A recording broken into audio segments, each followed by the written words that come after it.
So I'm here to talk us about something slightly more practical, which, given we've had a lot of really good, big thinking ideas today, so I'm going to talk about our data mapping project, which we've been running in the department.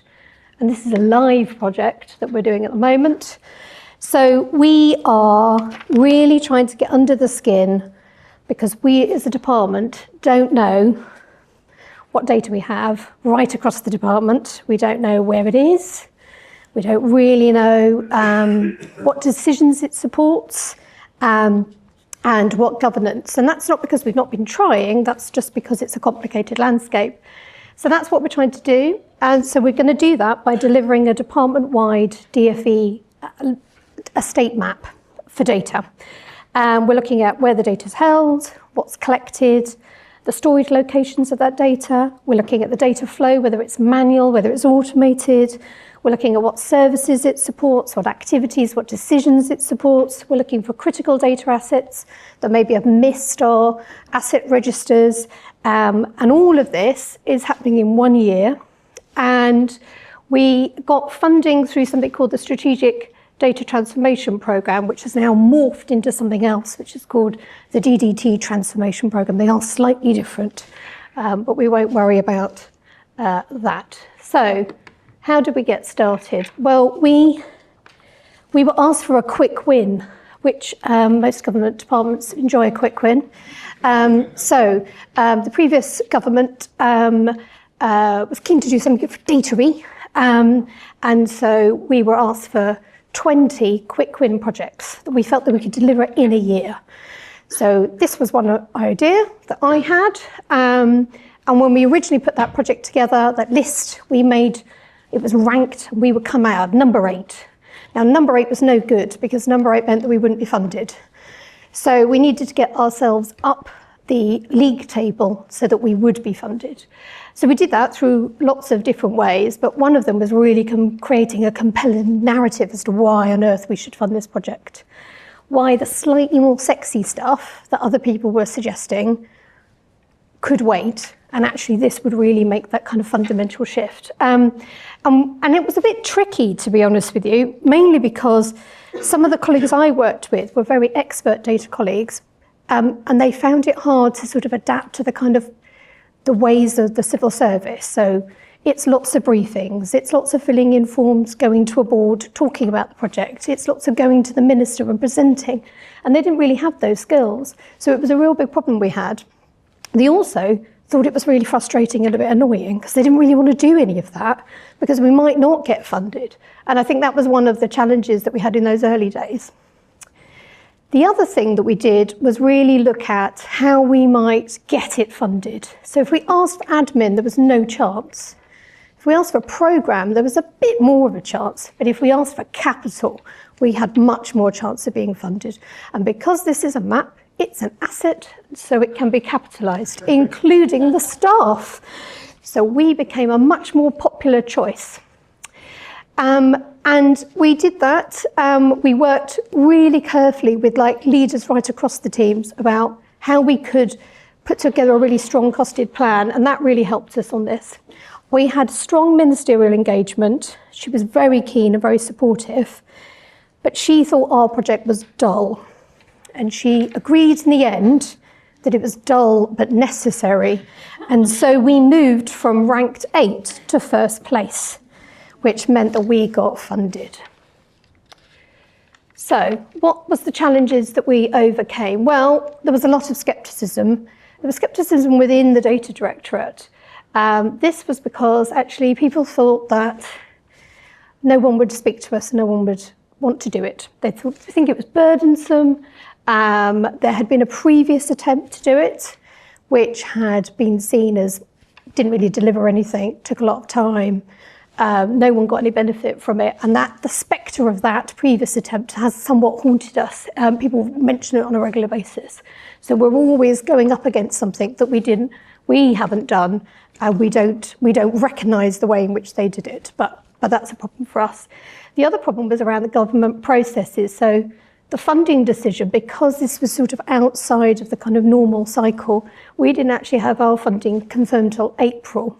But as you know, we've only got a year to spend the money. So we're already losing a bit of time. I'd started the procurement exercise for our commercial vehicle in the January, but we didn't sign that contract until the July. And then what happened in July? We had a general election. So we all had to pause for a bit while we worked out whether this project could still go ahead, confirmed it would. So we started our year-long project, supposed to start in April, in September. So we are now really backloading all of this work so that we can get it done. We have really learned about the kind of scalability of the issue, and I'll talk a bit more about kind of what we did. But by now you must be desperate to see what a map looks like. So this is one of our maps there for you. So the team, the mappers, they're mostly data architects. I know there was a bit of a shout out for data architects earlier. Business analysts, the delivery managers, and then we've got a lot of UCD colleagues as well to support. The delivery managers are all civil servants, but most of the team are managed services, although we do have a chief data architect who's a civil servant to make sure that the quality is good. And we really the teams go into a group. That's how our department's organised, and they work with the stakeholders to understand the kind of what's going on in that area, the business needs, data storage, usage, etc. And we map. So this is a high-level map. And our key kind of findings we've got here, which is sort of relevant right across the piece, is data duplication. So we have multiple copies of the same database. Everyone likes their own copy of that database or that data set. So even if their colleague sits next to them has got another copy, they will have their own version.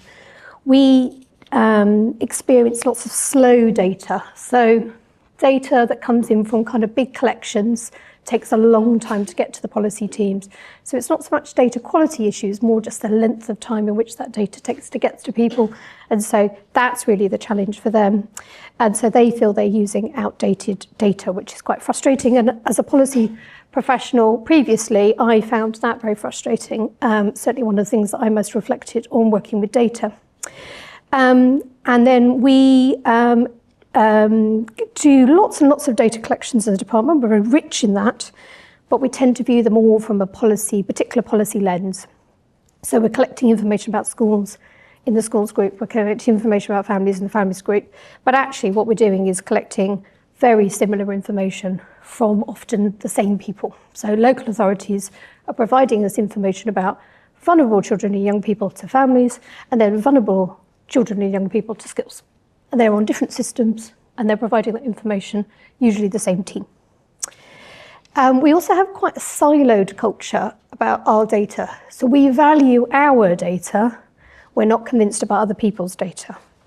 And that's within the team. And so that kind of wanting to own the data has been quite a challenge. And that, of course, means that it's very hard to share data because people aren't interested in sharing and they're not particularly interested in other people's data. Here's a bigger map for you. So these are the high-level maps. It's worth saying that we have extremely detailed low-level maps, which I won't share with you. And you can see here, so we love a Power app in the department.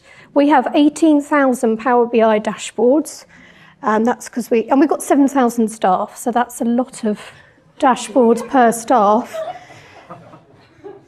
And that's a lot of reasons for that. I think we pushed a bit of Power BI training at one point, but also what happens is people set them up, they really like them, people think they look lovely and whizzy, and then the data's a bit rubbish, and so it gets abandoned, and then we set another one up, and we do that again and again. So you can see the reason why we've got so many. You might be wondering what the dotted versus straight lines are. Every dotted line on here is a manual process. That means people are manually moving data from one end to the other. Yeah, that's what this is really helpful for. It's that shock and awe moment with the team when you go, that's a manual process, and then they go, oh yes, okay, we probably ought to do something about that. And we do a lot of manual looking up from published sources. So we look up stuff from Ofsted, and then we put it into our database base, and then we quite often tell Ofsted about the thing that we've looked up on their website.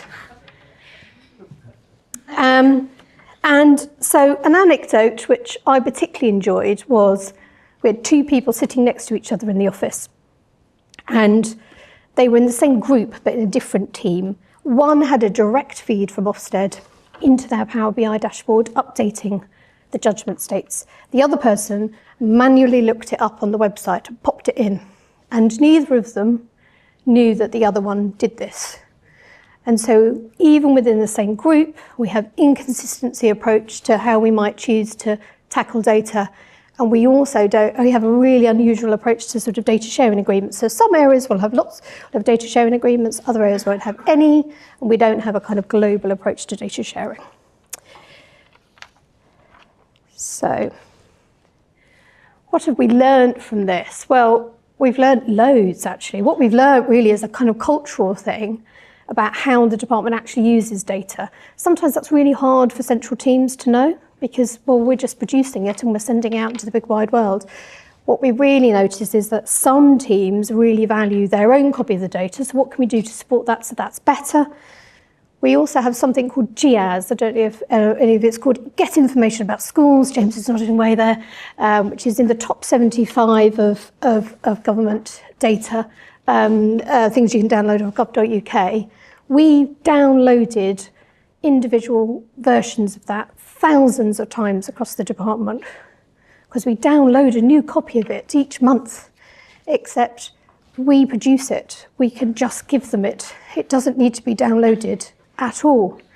But these are the things that are happening, and they'll be happening in your departments. And this is things we can fix and we can make it better.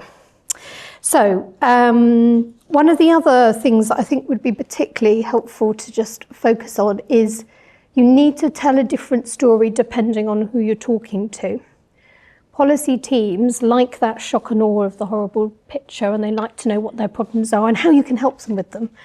But more detailed teams don't really like that picture because it doesn't really tell them very much. So you need to make out how it is that we're going to share that information more willingly, so that people can kind of experiment, look through the data. We were talking about that a bit earlier, weren't we?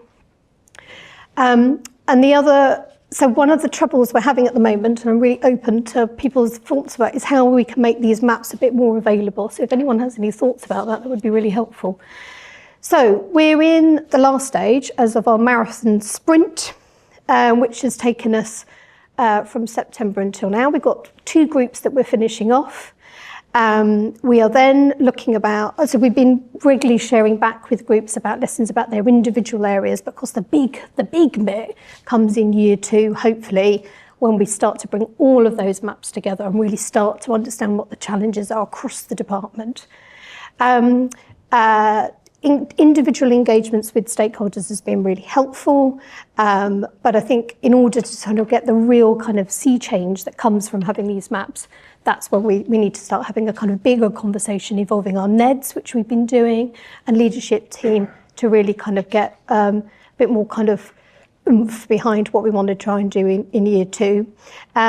We've been struggling to find a good tooling option, and that we've looked at lots, but they don't quite meet our needs, so that's a bit of a challenge that we've got to do.